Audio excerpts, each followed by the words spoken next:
तू इधर उधर की न बात कर, ये बता कारवां क्यों लुटा।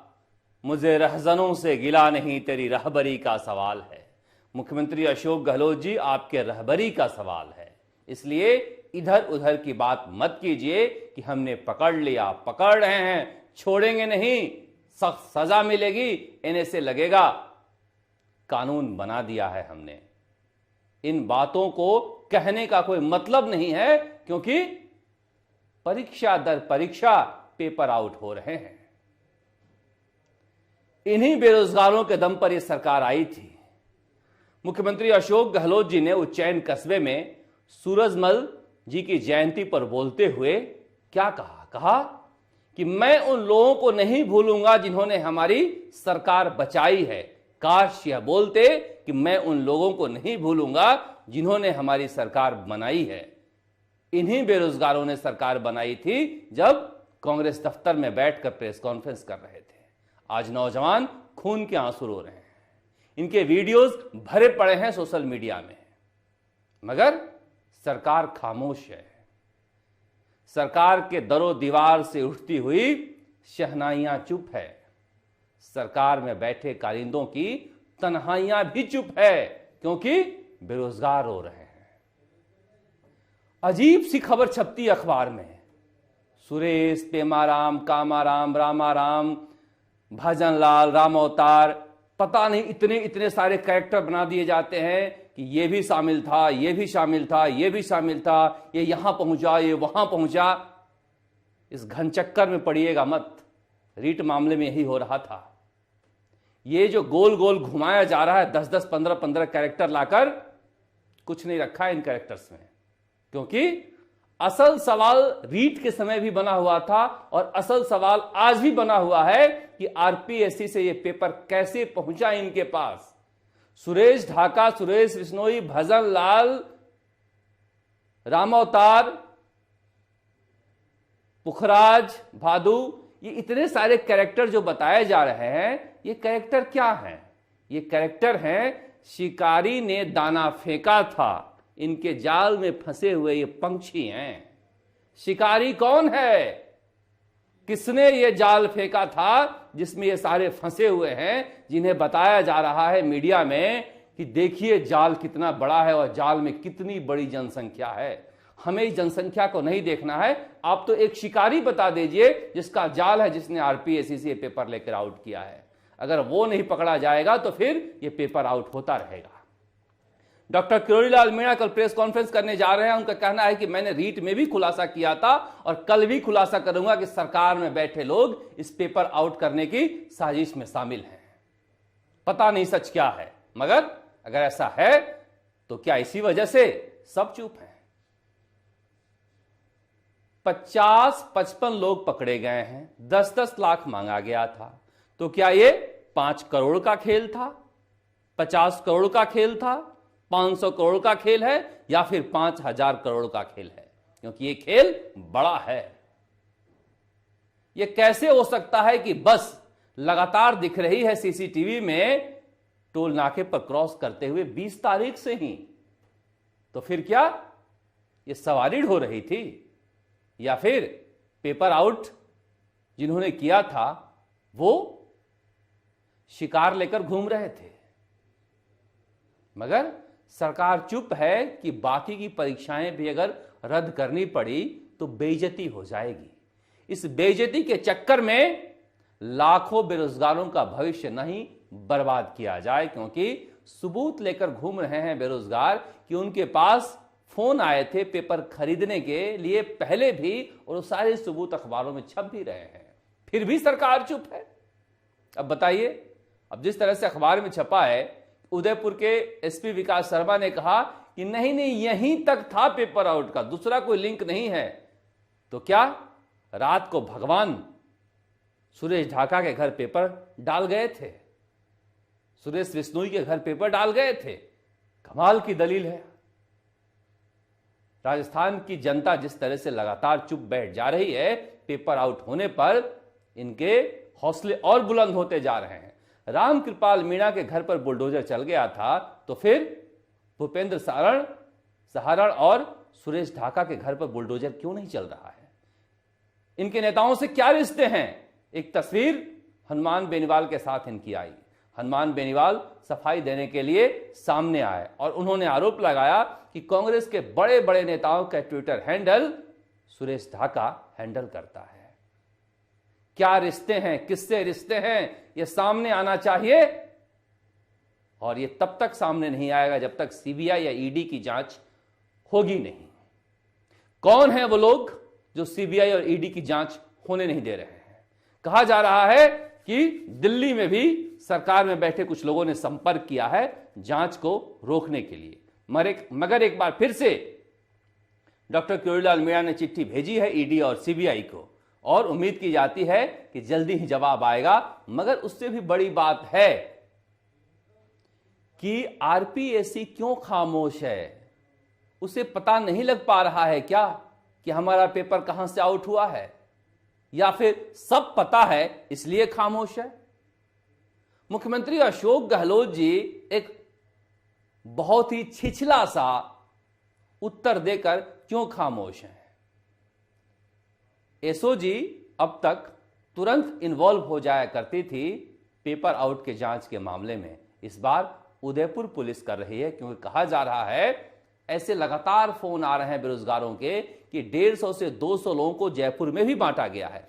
क्या ऐसा संभव है कि 21 तारीख की सुबह एग्जाम हो, 20 तारीख की रात आपको पेपर मिल जाए, यानी एग्जाम से 8 या 9 घंटे पहले, और आप केवल 40 लोगों को बेचें, या फिर जयपुर में ही बेचा गया है। क्या अधिगाम कोचिंग जो है वहां पढ़ने वाले सभी लोगों की जांच की गई। जब आपको पता है कि पेपर आउट कराने वाले माफिया घूम रहे हैं, जैसा कि मुख्यमंत्री अशोक गहलोत कहते हैं, क्योंकि हम बार बार कह रहे हैं कि माफिया सिस्टम में है, मगर मान भी लिया जाए मुख्यमंत्री अशोक गहलोत की बात कि माफिया घूम रहे हैं, तो फिर भूपेंद्र सहारण को गिरफ्तार करने या फिर उस पर नजर रखने की जिम्मेदारी क्या बेरोजगारों की थी। जब आपको पता है, पूरा राजस्थान जानता है, तो फिर जयपुर में लग्जरी मकान बन गया, उसके बारे में सरकार को पता ही नहीं है।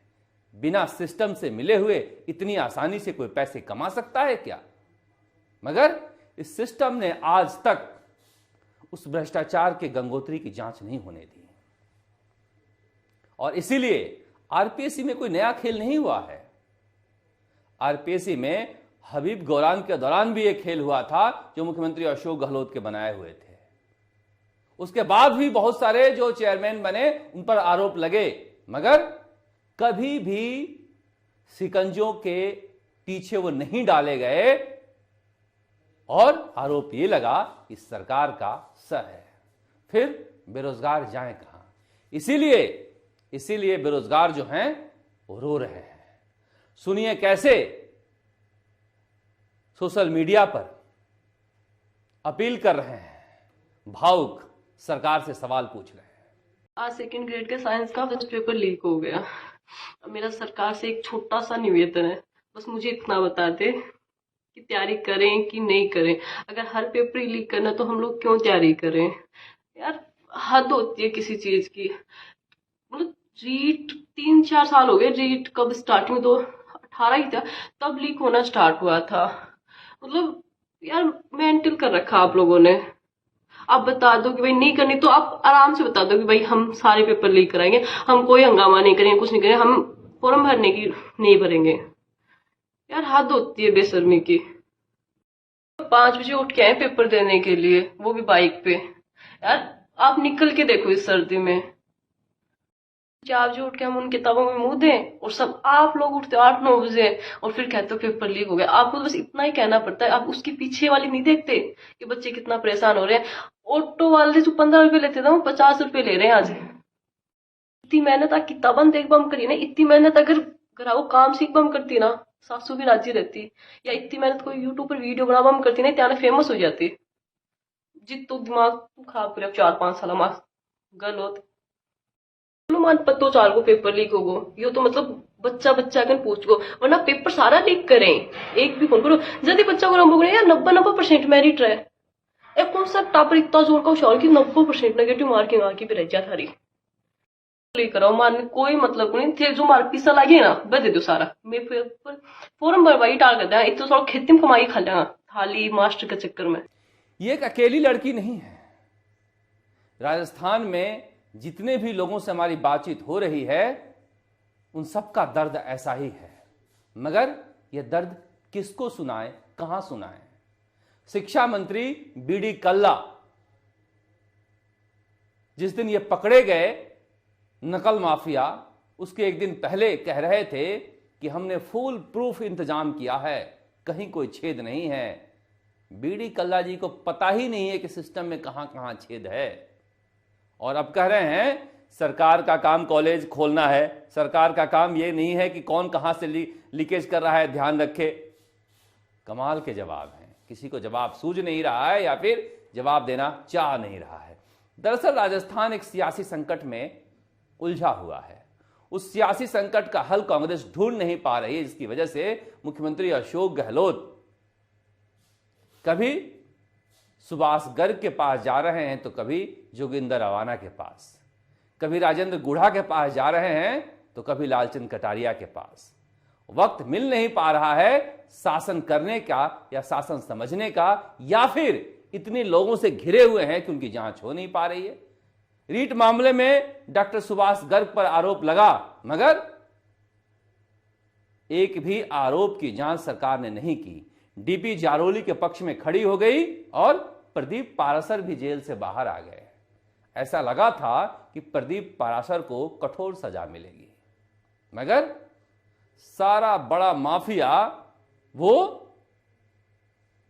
गली में जाकर अवैध जमीन पर तंग गली में 3 मंजिला मकान बनाकर कॉलेज चलाने वाला रामकृपाल मीणा निकला, क्योंकि वही सबसे कमजोर कड़ी निकली सरकार को कि सारा दोष उसके माथे मढ़ दिया जाए, और फिर सारे के सारे बच गए।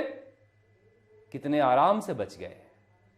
क्या इस बार भी यही खेल खेला जाएगा? और इस बार क्या अगली बार भी यही खेल खेला जाएगा? क्योंकि मैं बार बार कह रहा हूं, यह मसला 5 करोड़ या 500 करोड़ का है या 5000 करोड़ का है, इस पर नजर रखनी होगी, क्योंकि ये पूरी दाल ही काली है। दाल में कुछ काला है, खोजने की जरूरत नहीं है। और सबसे बड़ा दुख, सबसे बड़ा संकट सरकार का चुप हो जाना है, सिस्टम का चुप हो जाना है। पुलिस मुख्यालय से प्रेस नोट आता है जिसमें बताया जाता है कि पेपर कैसे कैसे कहां पहुंचा, और यह नहीं बताया जाता है कि पेपर कैसे आउट हुआ। मुझे अब भी भरोसा है कि सुरेश ढाका मिलेगा भी नहीं, और सुरेश ढाका जब तक मिलेगा आप सब लोग इस मुद्दे को भूल जाएंगे और दूसरी परीक्षाओं की तैयारियों में लग जाएंगे, और तब सुरेश ढाका ऐसी कहानी बताएगा कि सरकार भी बच जाएगी, सिस्टम भी बच जाएगा और वो भी बच जाएगा, और फिर मारे जाएंगे बेरोजगार, क्योंकि वही मारे जाते रहे हैं। इसीलिए हम बार बार सवाल उठा रहे हैं, मुख्यमंत्री अशोक गहलोत जी जवाब दीजिए, शिक्षा मंत्री बीडी कल्ला जी जवाब दीजिए, प्रदेश अध्यक्ष गोविंद सिंह डोटासरा जी जवाब दीजिए, और वो सारे लोग जवाब दें। रणदीप सिंह सुरजेवाला के पास सुरेश ढाका क्या कर रहा था? मैंने कल भी कहा था कि तस्वीरें आना कोई बड़ी बात नहीं है, तस्वीर मेरे साथ भी आ सकती है, मगर हनुमान बेनीवाल ने जिस तरह से आकर सामने जवाब दिया है, उसी तरह से रामेश्वर डूडी हो या फिर सुरजेवाला हो, जवाब देना चाहिए कि सुरेश ढाका उनके पास क्या करने आया था। क्योंकि उसने लिखा है कि अगर मैं गिरा, उसने अपने फेसबुक पोस्ट में लिखा है कि अगर मैं गिरा तो मुद्दा बनकर गिरूंगा, और वो गिरा है मुद्दा बनकर ही, इसलिए इस मुद्दे को हम छोड़ेंगे नहीं, क्योंकि तह तक जाना बहुत जरूरी है, और कोशिश करेंगे कि इस मामले में जांच सीबीआई या ईडी की हो। क्योंकि अगर 4 करोड़ का लेन देन का मामला अगर कोटरा जैसे आदिवासी इलाके में सामने आया है, तो पूरे राजस्थान में ये सैकड़ों करोड़ के लेन देन का मामला हो सकता है। इसलिए ये ईडी का मामला है, इसमें ईडी को जांच करनी चाहिए, क्योंकि भरोसा राज्य के तंत्र पर नहीं रहा है जिस तरह से रीट मामले में जांच की गई है। इस भरोसे के संकट को खत्म करने का एक ही उपाय है, किसी निरपेक्ष एजेंसी से या फिर केंद्रीय एजेंसी से जांच कराई जाए। और जब तक इस मसले पर जांच होती नहीं है, हम लगातार इस मसले पर आपसे जुड़ते रहेंगे और हम राजस्थान की सरकार से, मुख्यमंत्री अशोक गहलोत से सवाल पूछते रहेंगे, क्योंकि नेताओं के बेटे, मंत्रियों के बेटे, सरकार में बैठे अफसरों के बेटे सेकेंड ग्रेड टीचर की परीक्षा देने नहीं जाते हैं, रीट की परीक्षा देने नहीं जाते हैं। इसलिए इन बेरोजगारों का दर्द इन्हें पता नहीं है। इनके दर्द का एहसास राजस्थान तक कराता रहेगा। आप देखते रहिए राजस्थान तक। नमस्कार, जयपुर से शरद कुमार।